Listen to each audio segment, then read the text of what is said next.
Jangan lupa like, comment, and subscribe. And subscribe. And subscribe. And subscribe.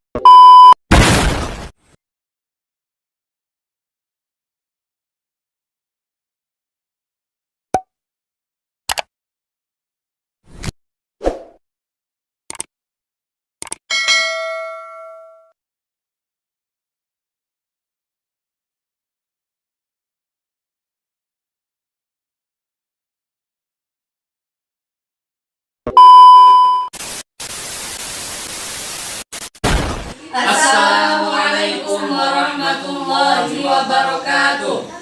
Saya adalah Hikmah. Saya Faisnayatul Mutawfiqah. Saya Asmaul Lailatul Triwandira. Dan saya Rizky Ardia Meratama.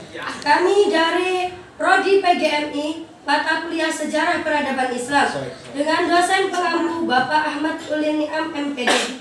Kami di sini akan menjelaskan tentang biografi kekhalifahan Utsman bin Affan. Bagi yang bertugas kami persilakan.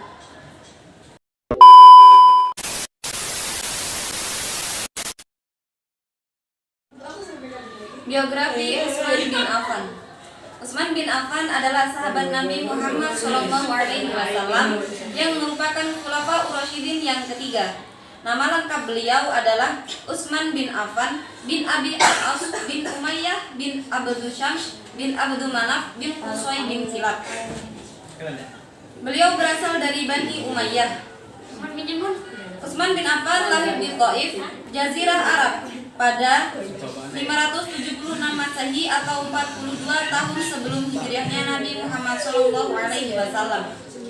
Ayahnya Utsman bin Affan bernama Affan bin Abi al-As dan ibunya bernama Affan bin Quraisy.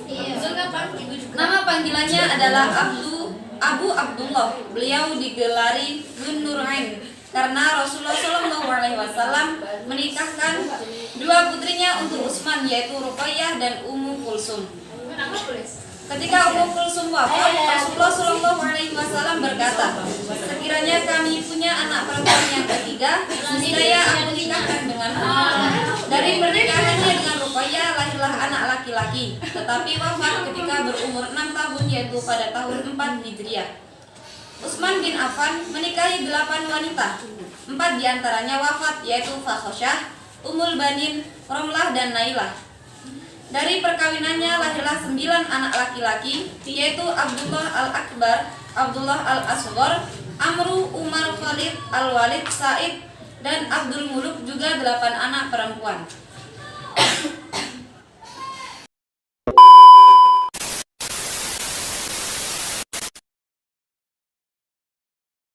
Yang selanjutnya adalah kebijakan-kebijakan pada masa Khalifah Utsman bin Affan. Sebelum menjadi khalifah, Utsman bin Affan adalah seorang yang dermawan.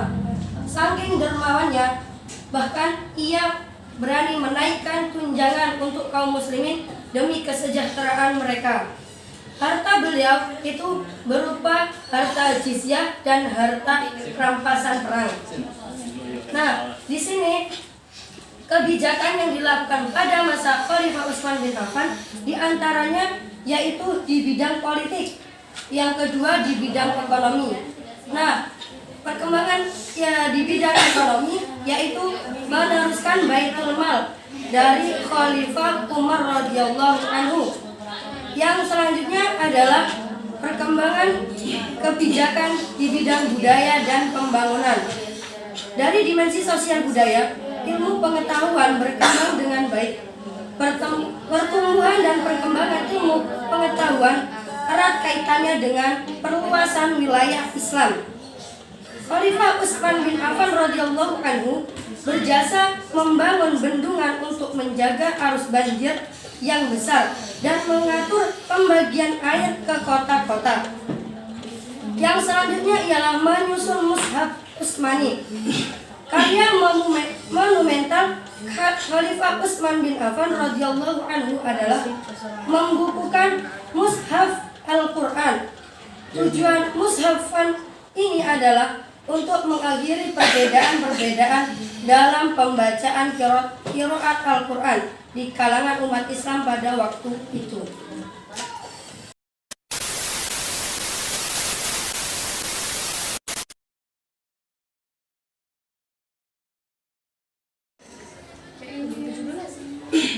Selanjutnya yaitu perkembangan Islam di masa Khalifah Utsman bin Affan. Utsman diangkat menjadi khalifah saat usianya 70 tahun dan menjadi khalifah tertua yang diangkat. Masa kekhalifahan Utsman bin Affan adalah masa yang paling makmur dan juga sejahtera. Bahkan banyak rakyatnya bisa melakukan haji sampai berkali-kali. Beliau menjadi khalifah pertama yang berhasil melakukan perluasan Masjid Al-Haram yang bertempat di Makkah dan Masjid Nabawi yang bertempat di Madinah agar bisa menampung lebih banyak umat Islam yang akan menjalankan ibadah haji. Beliau juga menjadi pencetus ide polisi keamanan bagi rakyatnya serta membuat bangunan khusus untuk mahkamah dan mengadili perkara. Beberapa prestasi yang diraih oleh Utsman bin Affan selama menjadi khalifah adalah sebagai berikut. Yang pertama, menaklukkan daerah Arja dan Persia.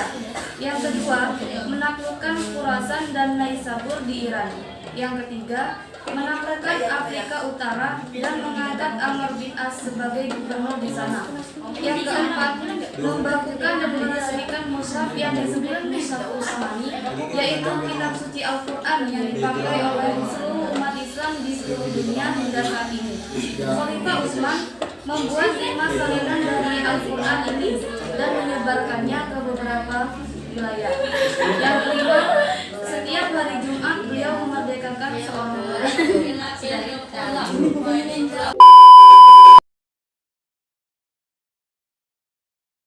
Selanjutnya di sini saya akan menerangkan yang namanya sifat atau perilaku yang dimiliki oleh Khalifah Utsman bin Affan. Banyak sekali sifat mulia yang beliau miliki. Jarang orang di zaman sekarang itu memiliki sifat yang beliau miliki. Adapun di antara sifat beliau yakni ada yang namanya penyabar, kemudian yang nomor 2 ada yang namanya lemah lembut, rendah hati, zuhud, adil, bijaksana, dan masih banyak lagi. Nah, di sini saya akan menerangkan sedikit sifat yang beliau miliki. Yang pertama yakni sifat penyabar. Banyak di kalangan para sahabat itu kagum dengan yang namanya sifat penyabarnya Khalifah Utsman ini. Mengapa demikian? Sesuai yang diriwayatkan oleh Imam Bukhari dan Muslim, bahwasanya Rasulullah SAW pernah bersabda. Bagaimana sabda beliau? Beliau bersabda seperti ini. Persilahkanlah beliau masuk. Beliau siapa? Yakni Utsman. Dan berikanlah kabar gembira kepadanya bahwasanya nanti dia akan masuk surga dengan cobaan yang akan dialaminya. Nah, dari hadis tersebut kita dapat tahu bahwasanya utamanya sifat sabar beliau tersebut. Mendengar hadis tersebut, kemudian Utsman menjawab. Jawaban Sayyidina Utsman seperti ini. Saya akan menghadapinya dengan penuh kesabaran, kata beliau. Subhanallah, betapa mulianya hati beliau. Terkadang kita bertanya-tanya, kenapa sih sifat sabarnya Utsman itu lebih istimewa dari sahabat yang lain? Padahal banyak kan khalifah sebelum Utsman itu seperti Abu Bakar, Utsman. Beliau kan juga memiliki sifat yang namanya penyabar. Tetapi sifatnya penyabar Umar ini lebih istimewa dari keduanya. Jadi jawabannya seperti ini ya. Nah, ketika masa Khalifah Umar bin Khattab itu beliau memimpin agama Islam itu dalam keadaan kuat. Terlebih-lebih pada saat itu beliau adalah orang yang sangat ditakuti dan disanjung oleh masyarakat. Dan walaupun beliau matinya terbunuh sama seperti Sayyidina Utsman, akan tetapi masa kepemimpinannya Umar dan Sayyidina Utsman tadi tidaklah sama. Oleh karena itu sifat sabar beliau itu lebih istimewa daripada Sayyidina Umar atau Khalifah Umar bin Khattab. Tiga. Nah, cuy, HP-mu. Tiga. Yang kedua yakni sifat lemah lembut atau pemalu. Dari sekian sifat yang dimiliki beliau, ada yang namanya sifat lemah lembut dan pemalu. Ini juga berdasarkan hadis Rasulullah, bahwasanya Rasulullah juga pernah bersabda, sabda beliau seperti ini. Di antara umat-umatku, orang yang paling kasih sayang yaitu Abu Bakar As-Siddiq. Kemudian orang yang paling teguh memegang ajaran Islam yakni sahabat Umar. Nah, dan orang yang paling pemalu itu adalah sahabat Utsman bin Affan. Nah, dengan berdasarkan ini beliau itu mempunyai sifat pemalu.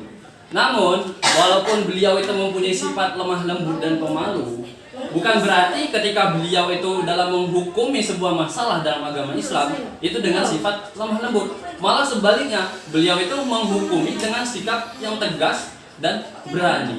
Itu terbukti ketika beliau ketika beliau itu dapat panggilan untuk mengikuti perang, beliau selalu ikut. Yang namanya perang kan nggak mungkin penuh dengan sifat lemah lembut, nggak mungkin. Yang pastinya kalau kita perang pasti dengan sikap keras dan tegas seperti itu. Kemudian ada juga sebuah cerita. Pernah suatu ketika Rasulullah itu tidur terlentang.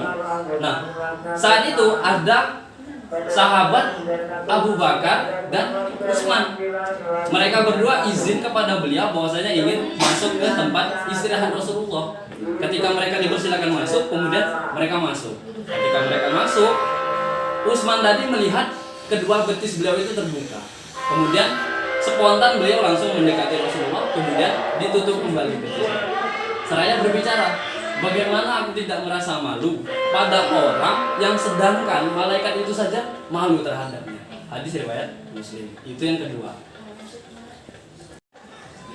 Dan sifat beliau yang ketiga, yang terakhir di sini saya pembahasan, ada yang namanya dermawan.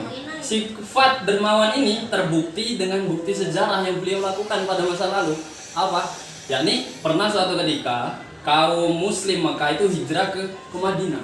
Nah, dalam hijrahnya mereka itu tidak membawa bekal sama sekali, baik itu harta, benda maupun uang. Hanya bermodalkan iman dan kekuatan mereka itu sendiri. Nah, setelah mereka hijrah sampai di Madinah, kabar hijrah mereka itu didengar oleh orang Yahudi. Nah, orang Yahudi ini tadi mempunyai sebuah sumur Tiga. Nah, yang terakhir yakni sifat dermawan. Sifat dermawan beliau ini terbukti dengan sebuah sejarah yang beliau lakukan pada masa lalu. Apa? Yakni ketika kaum muslim itu hijrah ke Madinah. Nah, pada saat mereka hijrah, mereka itu dihadapkan dengan kesulitan mendapatkan air. Alasannya kenapa? Karena ketika mereka itu hijrah, mereka itu tidak memiliki pembekalan sama sekali. Mereka hanya berangkat bermodalkan iman dan kekuatan mereka sendiri. Nah, kemudian di Madinah tersebut ada seorang Yahudi yang ia itu mempunyai sebuah sumur. Nah, setelah mendengar berita hijrahnya kaum muslim tadi, orang Yahudi tadi berinisiatif bahwasanya ingin memperjualbelikan air di sumurnya tadi, berharap ia nanti akan mendapatkan sebuah keuntungan yang besar. Setelah tahu yang demikian, Rasulullah SAW kemudian berharap pada salah satu dari sahabat yang mampu ataupun yang mau untuk meringankan beban kaum muslim pada saat itu. Nah, setelah berita itu disebarkan bahwasanya Rasulullah ini berharap ada orang muslim yang mau membeli sumur orang Yahudi tadi, Utsman kemudian bergegas dari rumah berangkat ke tempat orang Yahudi tadi. Ketika sampai, Utsman langsung ingin menawar membeli sumur tersebut. Setelah terjadi tawar menawar, kemudian disepakati bahwasanya sumur ini akan saya jual dengan setengah. Saya jual setengah dengan harga 12.000 dirham. Kemudian sahabat Utsman kemudian menyanggupinya dengan syarat perjanjian seperti ini, bahwasanya hari ini untuk kaum Yahudi tadi dan besoknya untuk kaum muslim, begitu seterusnya. Setelah beberapa hari berlalu, kemudian kaum Yahudi tadi berpikir, saya merasa dirugikan karena kaum muslim nggak beli, cuma sekali beli, nanti bahwasanya uang tadi pasti akan habis. Kemudian orang Yahudi tadi berpikir bahwasanya akan menjual separuhnya lagi ke sahabat Utsman. Seharga berapa? Seharga 8.000 dirham. Kemudian dijuallah 8.000 dirham tadi ke sahabat Utsman. Terus dibeli. Nah, masih banyak lagi kisah-kisah yang menerangkan bahwasanya sifat dermawan beliau itu masih banyak. Dan itulah sedikit penjelasan dari saya mengenai sifat ataupun akhlakul karimah yang dimiliki oleh beliau. Dari saya sekian. Sekian itu tadi sedikit penjelasan tentang Khalifah Utsman bin Affan. Mungkin jika ada yang kurang bisa dicari penjelasannya lebih lanjut. Kurang dan lebihnya kami mohon maaf. Kepada Allah kami mohon ampun. Kami akhiri. Wassalamualaikum warahmatullahi wabarakatuh.